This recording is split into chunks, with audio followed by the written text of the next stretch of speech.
Assalamualaikum warahmatullahi wabarakatuh. Jumpa lagi di Musafir Cinta. Kita akan bahas beberapa hal secara santai yang berkaitan dengan Al-Quran, Tibbun Nabawi, dan juga beberapa hal lain yang pasti tidak jauh dari Al-Quran.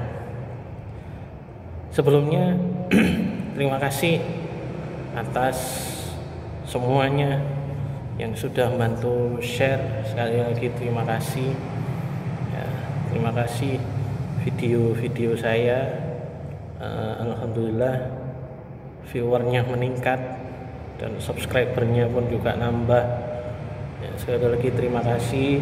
Saya selalu berdoa mudah-mudahan yang sudah share, like, komen, dan subscribe dimudahkan segala urusannya, dan yang pasti rizkinya diberikan keberkahan, diampuni semua dosa-dosanya ya, dan doa yang terbaik intinya. Sekali lagi terima kasih dan mohon dukungan selalu agar channel ini semakin berkembang dan saya bisa semakin banyak berbagi terkait beberapa hal seputar Al-Quran, Tibbun Nabawi, dan kisah-kisah hikmah yang berhubungan dengan Al-Quran. Ya, suara saya agak mantul karena saya di tempat kesukaan saya dan ini tertutup ya, tertutup sore-sore ini mantul suaranya ya, mudah-mudahan kedengaran ya. Kali ini sebagai apa ya, kali ini kita akan bahas, kita ngobrol santai lagi. Kita ngobrol santai sudah beberapa bulan ya, sudah lama sih ya, sudah lama kita nggak bahas tentang ruqyah ya, atau Tibbun Nabawi ya. Kita masih bahas ke arah sana, ke ruqyah. Kali ini saya pengen bicara, saya pengen ngobrol tentang yang non medis ya, yang non medis. Pasti pernah di antara yang nonton ini atau mungkin semuanya yang melihat video ini pas ya, ada yang pernah, ada yang belum, atau mudah-mudahan jangan pernah ya mengalami ini, mengalami melihat hal-hal yang di luar nalar kita. Ya gampangannya kalau bahasa sekarang itu namanya penampakan. Penampakan. Jadi ada sesosok makhluk yang itu beda dengan kita, tapi dia menampakkan diri. Nah, dia menampakkan diri. Nah, kali ini saya ingin berbagi itu. Bagaimana tips apabila kita mengalami atau melihat penampakan. Ya, mudah-mudahan yang belum pernah jangan pernah. Itu bukan karena takut, bukan karena apa ya. Karena alamnya sudah berbeda. Ya, manusia itu sudah punya alam dan tidak bisa diganggu gugat. Kalau ada manusia yang suka dengan alam jin atau cari-cari tahu tentang alam jin, berarti dia nggak normal. Begitupun sebaliknya, kalau jin kok cari-cari tahu bahkan masuk ke alam manusia, berarti jin itu nggak normal. Nah, kali ini kita akan bahas bagaimana kalau kita mengalami hal itu. Misalkan ya ada penampakan, ada sosok makhluk yang menampakkan diri ke kita. Nah, contoh ini saya sepi kan ya, tiba-tiba di belakang sini itu ada yang ngintip. Gimana kita? Itu contoh ya, contoh. Ya, contoh. Sekarang kita akan bahas.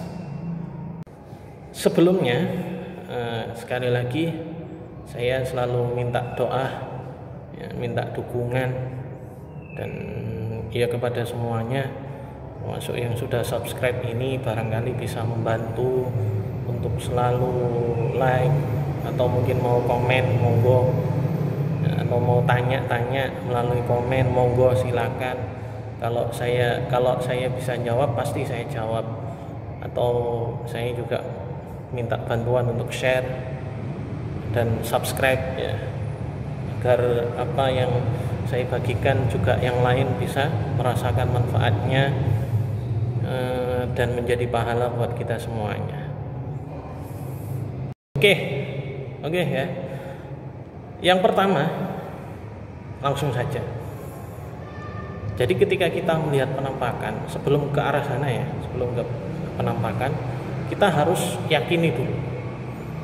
Ya, makanya di sini di konten kali ini saya akan jelaskan bahwa sebesar-besarnya kekuatan jin itu dalam pandangan Allah, dalam pandangan selain jin itu sebenarnya lemah. Gini. Di alam mereka itu ada istilahnya persaingan. Ya. Jadi kalau jin itu lemah di alamnya, itu nggak direken. Jin itu nggak punya kekuatan, itu dia terkurung. Itu terkurung dan dia menyendiri, dan dari menyendiri itu dia berusaha cari kekuatan agar bisa kumpul dengan teman-teman jin yang lain. Nah, seperti itu. Jadi mereka lemah. Nah, kekuatan mereka itu apa? Ya, kekuatan jin itu apa? Kekuatan jin ternyata setelah ditelusuri lagi itu ada dalam bukan dalam diri manusia. Salah satunya kekuatannya itu adalah rasa ketakutan manusia. Ya, rasa ketakutan manusia. Jadi mereka mencari cara supaya kita takut, supaya manusia ini takut, dan ketika kita takut otomatis energi kita akan diserap oleh mereka dan mereka kuat lagi, kembali ke alamnya mereka menjadi kuat. Itu asal usulnya, bukan asal usul, itu terkait alam jin ya. Jadi alam jin itu seperti itu. Salah satu kekuatan mereka itu adalah rasa ketakutan kita sebagai manusia. Ya, makanya mereka cari kekuatan melalui menampakkan diri itu. Tapi pada hakikatnya mereka itu lemah. Lemah gimana? Nah, lemah dalam artian ya mereka nggak akan bisa mengganggu kita. Ya cuma menampakkan diri, wajahnya seperti itu kan ya, seperti itu. Jadi pertama kali yang harus kita yakini dalam hati, kita harus punya prinsip, kita harus punya pedoman bahwa kita manusia hanya takut kepada Allah. Ya. Dan Quran sudah mengatakan jelas, Quran itu sudah kalam yang jelas sekali. Itu mengatakan bahwa inna kaidas syaitani kana dha'ifa. Syaitan itu dhaif itu lemah. Ya, jadi sebenarnya tidak ada kekuatan. Wa alqima fi yaminika talqaf ma sana'u innama sana'u kaidu sahir wa la yuflihus sahiru haitsu ata. Intinya dari ayat itu adalah segala kekuatan sihir itu lemah. Dan Quran sudah meyakini Quran menjelaskan hal itu. Di ayat lain ada yang menjelaskan qulna la takhaf innaka antal a'la. Walaupun kisah ini sebenarnya kisahnya Nabi Musa, tapi dari ayat ini kita harus meyakini bahwa kita ini a'la, manusia ini tinggi. Ya. Kita dikatakan oleh Allah, jangan takut, innaka antal a'la, kamu itu tinggi. Seperti itu. Maksudnya apa? Derajat manusia itu tinggi. Seperti itu. Innaka antal a'la, kamu itu tinggi.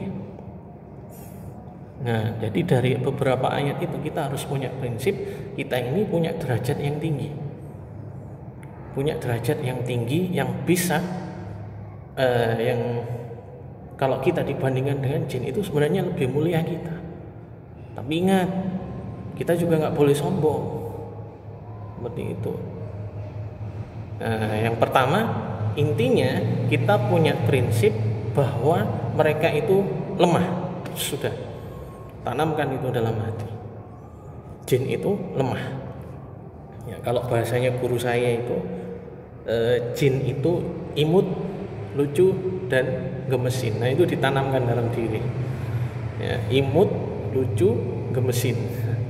Seperti itu. Jadi mindset kita, ya, pemikiran kita, perasaan kita, kita rubah. Yang awalnya jin itu menyeramkan, jin itu ngeri lah pokoknya, ngeri. Nah itu kita rubah. Jadi apa? Seperti kata guru saya tadi, imut, lucu, dan gemesin. Itu tanamkan dalam. Karena mereka ya memang yaitu imut, lucu, dan gemesin. Ini panjang nanti jelas saya tidak bahas itu. Pokoknya ini guyonan guru saya. Tanamkan itu. Mindset kita rubah. Kita ini kuat, mereka lemah. Nah, itu yang pertama. Yang kedua, kalaupun tiba-tiba kita bisa melihat, kita bisa melihat lah. Kita bisa melihat ketika jalan atau naik sepeda motor, tiba-tiba dia menampakkan diri. Kita harus ngapain? Nah, kita harus ngapain? Salahnya rata-rata orang itu adalah langsung lari. Atau kalau nggak gitu, bahasa Jawa itu mengatakan ketenggengan. Ketenggengan itu apa ya? Terdiam. Itu langsung terdiam, diam. Seperti itu. Pertama, ketika kita ada seperti itu, balik pertama. Kalau dia sudah nampak, kita langsung nyebut nama Allah dalam hati. Ya, entah istighfar atau baca ta'awudz, ya, auzubillahi minasyaitonir, atau baca kalau memang sempat baca ayat Quran. Allahu la ilaha illa huwal hayyul qayyum atau lillahi ma fis samawati. Itu kalau sempat. Tapi kadang kalau sudah benar-benar rasa takutnya, kadang kita itu panik. Langsung saja Allah sebut nama Allah. Allah seperti itu. Supaya apa? Biar hati kita tenang dulu. Ya, sambil tarik nafas. Nah, tenang. Ya, jadi nggak ketenggengan. Ya, Allah.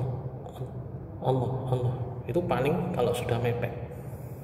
Ya, kalau memang bisa diajak komunikasi, sebenarnya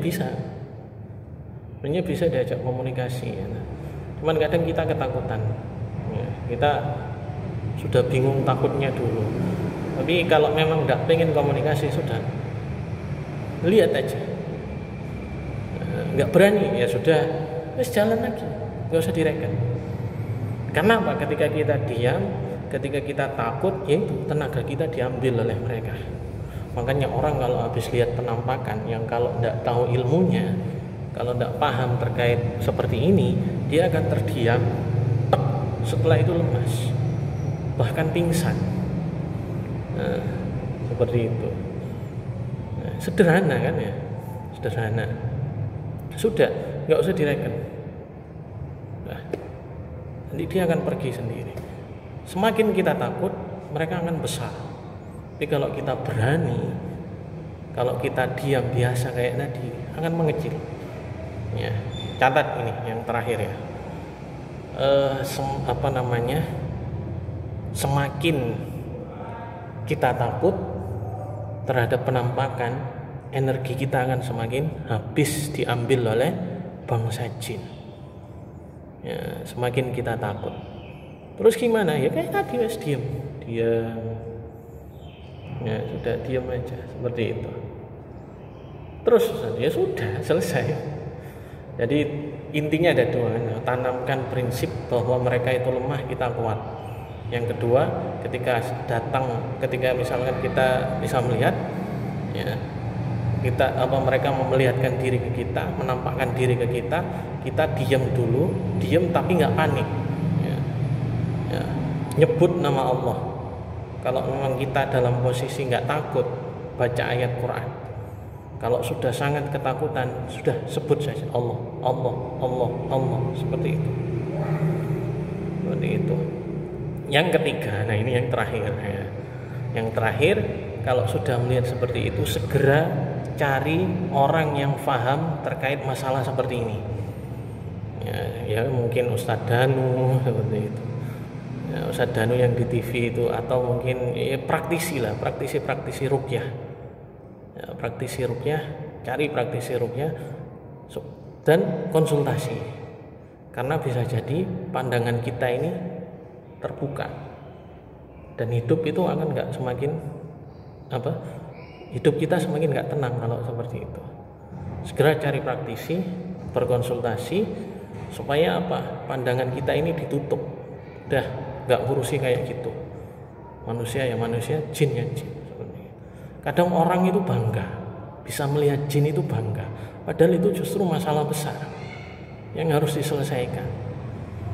Nah, jadi datangi praktisi, konsultasi agar pandangannya ditutup. Nanti di konten selanjutnya ya insya Allah saya akan bahas terkait mata batin, seperti itu. Mungkin itu hari ini ya. Hari ini mungkin sekian konten kali ini. Sekali lagi viewer yang nambah, subscriber yang nambah, saya sangat berterima kasih dan selalu berdoa yang terbaik untuk yang sudah subscribe channel saya. Mudah-mudahan saya bisa semakin bersemangat untuk berbagi konten-konten yang bermanfaat dan kita semuanya mendapat pahala dari apa yang saya bagikan, termasuk saya sendiri ya, seperti itu. Saya minta doa untuk diri saya sendiri ya, karena kalau saya sendiri yang berdoa nggak mandi kan ya, kalau orang Jawa bilang itu nggak mandi, nggak angel diijabah, seperti itu. Sulit diijabah itu ya. Terima kasih intinya, mohon maaf mungkin suaranya agak mantul. Biasanya saya pakai mic, ini micnya enggak ada. Barangkali ada yang donasi mic ya enggak apa-apa. Tapi bercanda ya, bercanda. Jadi ini enggak pakai mic dan cari tempat yang tertutup, walaupun nanti ada suara motor atau apa, kayak ini ada suara anak-anak ya, tapi ini semuanya bagian dari ikhtiar saya untuk selalu berbagi kepada semuanya dengan cara konten ini. Sekali lagi terima kasih, matur nuwun, mudah-mudahan bermanfaat buat semuanya. Jangan lupa like, share, komen, dan subscribe. Terima kasih. Assalamualaikum warahmatullahi wabarakatuh.